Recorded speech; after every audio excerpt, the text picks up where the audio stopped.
guys, welcome to my channel. Thank you guys for clicking on this video. My name is Nosa and I'm currently a junior doctor in the UK. So today I'm going to be talking about how I got into medical school here. I'm going to be sharing details about my grades and talking about basically how medical school was and giving some tips on how to get into medical school here. So if you'd like to know more about that, please keep watching.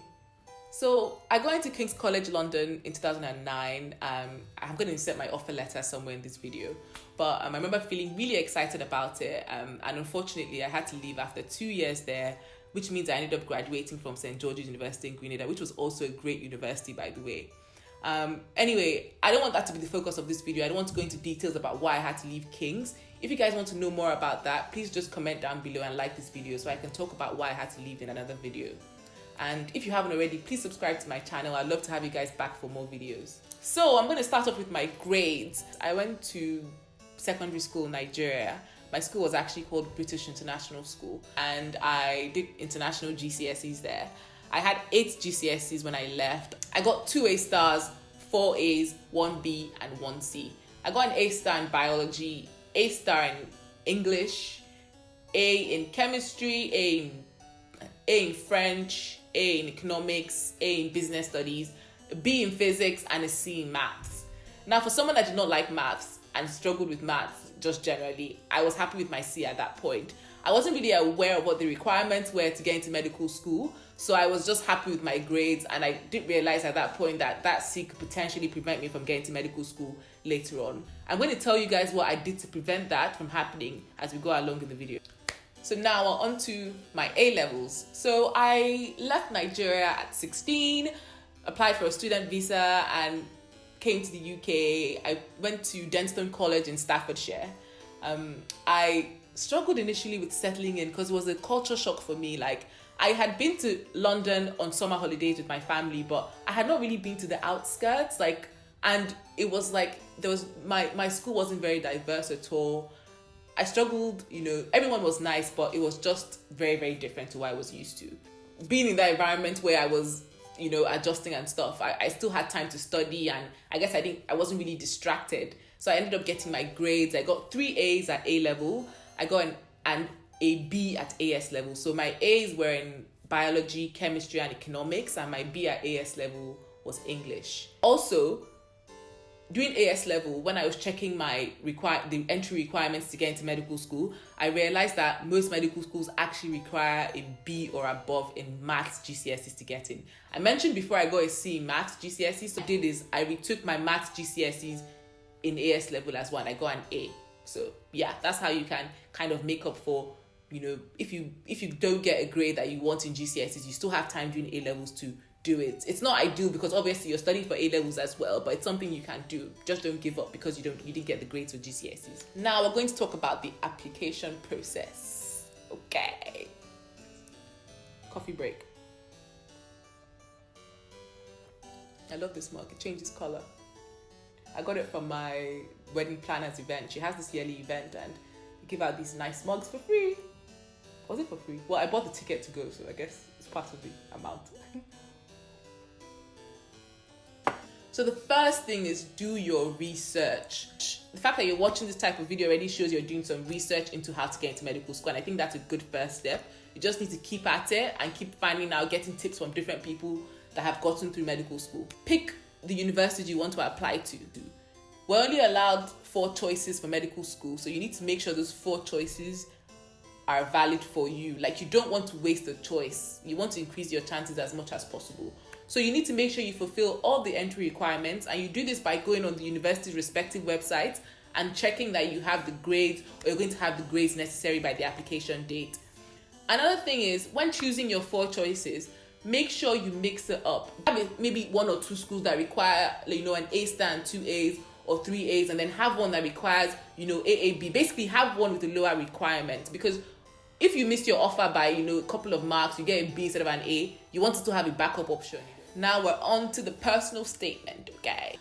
I would say the key to personal statements is just writing drafts and drafts and drafts and drafts and drafts again.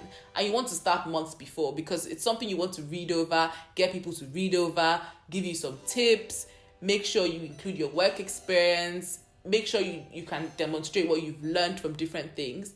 I think this is probably the most important part of your application. So I think you should spend a lot of time on this, because most people applying to medical school are going to have the same grades as you. And you have to make yourself stand out. Don't use all these cliche lines you get from from different websites. Talk to people that have gotten to medical school. Ask them for tips about what they wrote in their personal statements and try and apply the same things to yours. Work experience. Work experience. I mean, I think people worry too much about this section. I mean, you don't have to have spent months, with work experience. I know I did like 1 week at a GP practice in Chessington, and I also did like 2 weeks at St. Nicholas Hospital, Nigeria. I also mentioned my affiliations with my sister's orphanage called Little Saints Orphanage in Nigeria. So basically, it wasn't like I spent a huge amount of time. What I did do was, emphasize what I had learned from that. I remember talking about how I realized how important the non-medical staff was to the running of the day-to-day, like the running of the practice. Because people tend to forget that, medicine is really, being a good doctor is also about being a good team worker. The better the teamwork, better communication between everyone, the better the healthcare provision for the patient. Also, actually, I also attended this course, it's quite a big event, loads of people know about it. It's called Medilink in Nottingham. It's funny because the school I ended up graduating for was actually advertised at Medilink, St. George's, Grenada. But anyway, I went to Medilink. I also mentioned that in my application and what I learned from it as well. So those kind of things are helpful. I know Medilink was quite expensive back then, so it's not something you have to do, but I did find it beneficial.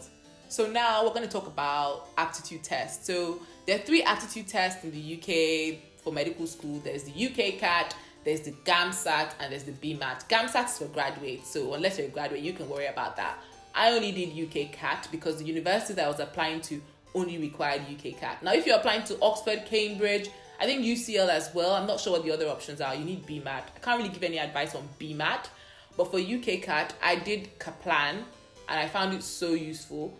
Not in terms of, it wasn't like they taught me anything concrete, but it was just more the strategy to the exam, because I literally had no clue. I ended up getting just above 600, and I was happy with that, and so was my university.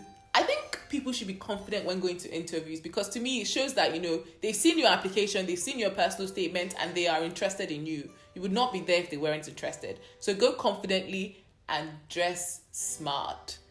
I remember what I wore, I wore my black blazer, black jeans, no, not jeans, black trousers, ballet pumps, white shirt, and I went in confidently. And you also have to look clean, because, first impressions count. Don't go there looking scruffy, look clean, look smart. And I remember walking in there, they were nice. I think I had 2 people interviewing me, and the questions just really revolved around my personal statement. There was nothing surprising there. It's just literally expatiating on what you've written already. So they asked me about, my work experience, just talking about what I learned. So just make sure you know your personal statement inside out. Another thing is you want to make sure that before you go to interview, you know the university's teaching style, because they want to know that you really want to go to their university. Like, why King's, why Leicester, why this, why that. Regarding interviews, I got 3 offers for interview. I got King's, I got Leicester, and I got Hull York. I rejected my Hull York and Leicester interviews because I got my King's offer before I had, the time to even accept interviews for those ones. As soon as I saw my King's offer, I was like, yes, that's my first choice. I'm going to reject the other 2. So I can't really give any advice on any other interviews besides the one I attended. I should also mention, rejection is part of life. I got rejected from Leeds without interview. Thank you guys for watching this video. I hope you guys found it useful, me sharing my journey with you guys. Like I said earlier on before, if you guys want me to talk about why I left King's, let me know in the comments down below and I can talk about it another time. If you also have any questions about the interview or application process in general, comment down below and I'll be happy to answer. Thank you guys so much for watching, and if you haven't already subscribed, please subscribe to my channel. I'll see you in my next video.